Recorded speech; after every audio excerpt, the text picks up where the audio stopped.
જેમ કોઈ પણ શુભ કામ કરતા પહેલાં મોઢું મીઠું કરવું પડે, એવી રીતે ગરમીમાં ક્યાંય પણ બહાર નીકળતા પહેલાં મોઢું ઠંડુ કરવું પડે. આજે હું એક શુભ કામ કરવા બહાર નીકળી છું અને એ છે શોપિંગ. હવે શોપિંગ કરતાં પહેલાં આપણે કંઈક ઠંડુ પી લઈએ, તો ચાલો શોપિંગની શરૂઆત આપણે શિકંજીથી કરીએ.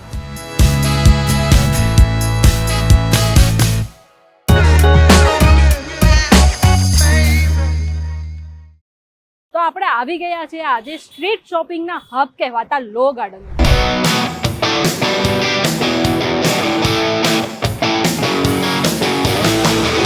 લો ગાર્ડન ખાસ કરીને ચણિયાચોલી માટે ઘણું ફેમસ છે અને અહીંથી લોકો દૂર દૂરથી આવીને અને બહાર ગામથી પણ ચણિયાચોલી મંગાવે છે. ફિક્સ ભાવ, થોડુંક તો બાર્ગેનિંગ કરો. હું અમદાવાદી જ છું, આપણે અમદાવાદી. ये बड़ी अच्छी बात कही आप. મારા મમ્મી મને એક વાત કહેતા કે જ્યારે શોપિંગ કરવા આવો ને ત્યારે શરમ નહીં રાખવાની. એટલે મેં આ 700નો ખાલી ચણિયો 500માં માંગ્યો પણ ભાઈએ મને ના પાડી દીધી. ચાલો આગળ ઘણી દુકાનો છે, આપણે ત્યાં પૂછીએ કે કેટલો ભાવ ચાલે છે. સાંજનો ટાઈમ પડી ગયો છે અને હવે લો ગાર્ડનમાં પબ્લિક આવવાની શરૂ થઈ ગઈ છે. તો આપણે જોઈએ લો ગાર્ડનમાં હજી કેટલી રોનક છે અને હજી શું નવી નવી વેરાયટીઝ આપણે મળે છે. ચાલો ત્યાં કઈ પ્રકારની વેરાયટીઝ મળી જશે. એક તો ઝુમખા બંધ દેખાય છે, બીજું શું છે? પછી આ ટાઈપના બધા ગળાના શેડ આવે, બરાબર, ચેન વાળા છે, દોરી વાળા છે, એ ટાઈપના બધા. આ બધા ચણિયાચોલીમાં બી ચાલે અને કુર્તીમાં બી ચાલે.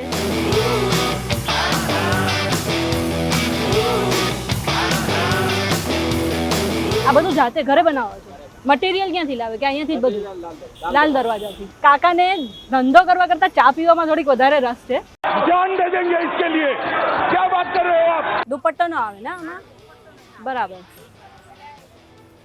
આનું સ્કર્ટ ઘણું યુનિક છે. શું કે કેવું લાગે છે?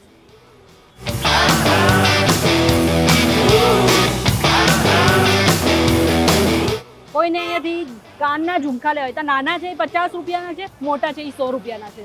ગોલ્ડન ને સિલ્વર બે કલરમાં મળી જશે.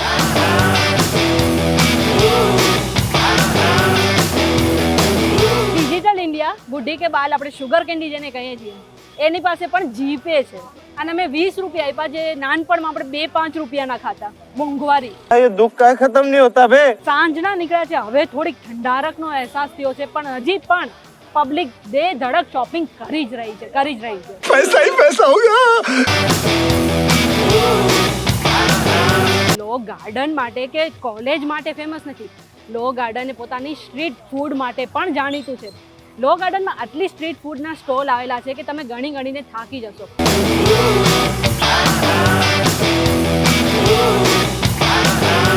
જોરદાર, તીખી. લો ગાર્ડન આવીને અહીંયાની પાણીપુરી તો એકવાર ખાવી જ જોઈએ. Real pressure. એક પાણીપુરી મોઢામાં છે, એક અહીંયા છે ને એક ભાઈના હાથમાં છે. અહીં તમને કુલ્ફીથી લઈ ઢોસા, પીઝા દરેક વસ્તુ મળી જશે. એટલે અહીંયા બેસવાની પણ જગ્યા છે, અહીં પાર્કિંગની પણ જગ્યા છે. તમે અહીં મંદિર પણ આવેલું છે, એટલે તમે ભજન કરતાં પણ અહીં ફૂડનો આનંદ માણી શકો છો. સાંજની 5 વાગ્યાની હું આવી છું ને અત્યારે જઈને હવે થોડીક ઠંડારક મળી છે, થોડીક શાંતિ મળી છે. જો તમે પણ લો ગાર્ડન શોપિંગ કરવાનું વિચારી રહ્યા છો અને ગરમીથી કંટાળે છો તો બેસ્ટ સમય છે સાંજનો. સાંજે 6 વાગ્યા પછી તમે અહીં શોપિંગ કરવા માટે આવી શકો છો અને એનાથી પણ વધારે બેસ્ટ સમય છે રાતનો.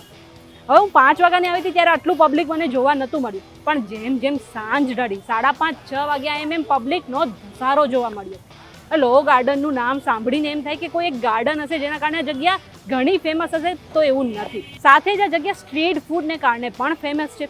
ઘણા અમદાવાદીઓ આ ગાર્ડનને લવ ગાર્ડન કહે છે, તો એવું નથી. આ ગાર્ડન છે લો ગાર્ડન, કારણ કે અહીં લો કોલેજ આવેલી છે.